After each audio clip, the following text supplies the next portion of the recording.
Épisode 22.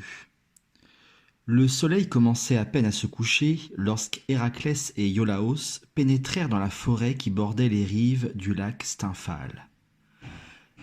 Elle était si touffue et si sombre que les voyageurs eurent aussitôt l'impression que la nuit la plus noire venait de tomber. « Quel endroit sinistre !» murmura Iolaos, qui, d'instinct, avait baissé la voix. Les eaux du lac étaient trop boueuses pour laisser passer un bateau. Il était impossible de tenter la traversée à la nage, ou même à pied, sans risquer d'y être englouti à jamais.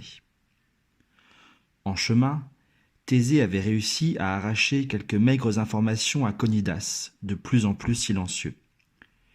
Les oiseaux qu'Héraclès avait pour mission de chasser étaient terrifiants.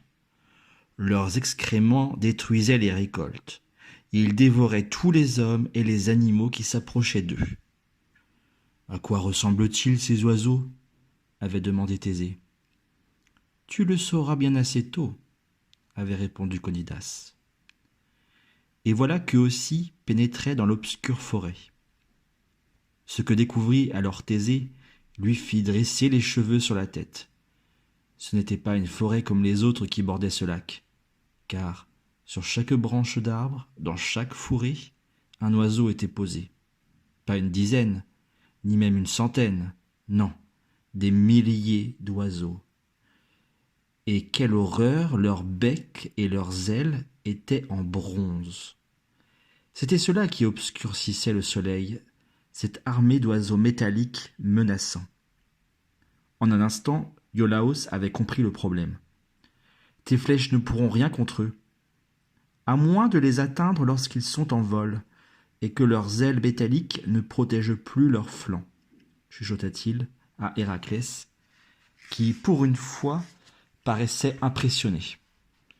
Je comprends pourquoi on dit que ces maudits oiseaux appartiennent à Arès, le dieu de la guerre, bougonna Héraclès. Leurs becs peuvent sans doute percer toutes les armures, excepté peut-être celle que m'a offerte Héphaïstos, le dieu des forgerons.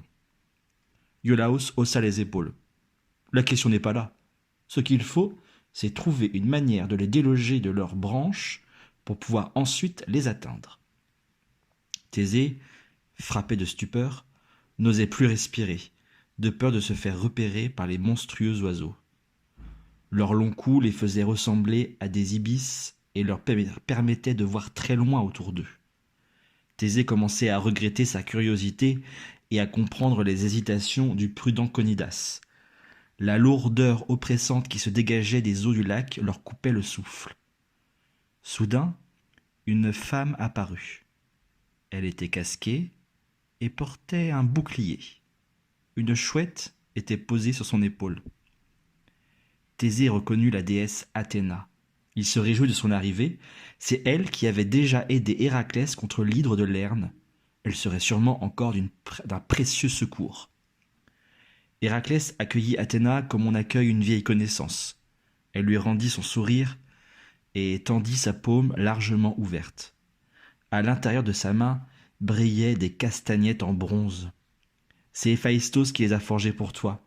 Tiens, fais-en bon usage, mon ami. » Héraclès prit les castagnettes sans même remercier Athéna. La déesse disparut à l'instant. Héraclès tournait et retournait les castagnettes entre ses doigts sans comprendre. Dans ses immenses mains, le petit instrument de musique paraissait ridicule. Iolaos réprima un fou rire. « Donne-les-moi, dit-il, je vais m'en servir. Toi, prépare ton arc et tes flèches. Ces castagnettes sont en métal. Elles vont faire un tel bruit que les oiseaux affolés s'envoleront. » Ça y est, Héraclès avait compris. Il arracha brutalement les castagnettes des mains d'Iolaos. « Non, c'est moi qui fais le bruit, » ordonna-t-il, comme un enfant autorisé à faire du chahut. Aussitôt dit, aussitôt fait, il se mit à claquer les instruments de bronze avec une telle énergie qu'il déclencha un énorme vacarme. Thésée et Conidas furent obligés de se boucher les oreilles. Avec sa force, Héraclès avait produit un son d'une grande violence. Le bruit résonnait sur les ailes en bronze des oiseaux et ne cessait de s'amplifier. C'était insupportable. D'ailleurs, les oiseaux ne le supportèrent pas. Ils quittèrent les arbres sur lesquels ils étaient perchés pour fuir le vacarme. Ils s'envolèrent en un nuage spectaculaire, une énorme masse sombre cachant tout à fait le soleil. C'était horrible à voir. Héraclès n'eut plus qu'à viser et à tirer des flèches à tour de bras. Il était si habile à l'arc qu'il ne lui fallut pas plus de 10 minutes pour tuer tous les oiseaux jusqu'au dernier. Fier de son travail, Héraclès exulta. « Tu as vu, Iolaos, tu as vu comment je les ai massacrés, hein ?» Thésée était épaté par la prouesse de son cousin. Mais qu'aurait fait le héros sans l'aide de la déesse Athéna et celle d'Iolaos? Manifestement, Héraclès avait déjà oublié leur intervention. En s'approchant de Mycène, Héraclès fanfaronnait. « Vite, vite, je suis pressé, qu'Eurysthée me donne un autre travail à accomplir. Je m'amuse trop. » Ces paroles, aussitôt rapportées au roi Eurysthée, eurent le don de le mettre en colère. « Ah oui, tu t'amuses, gredin. Eh bien, avec l'épreuve que je te réserve maintenant, on va voir si tu t'amuses encore. »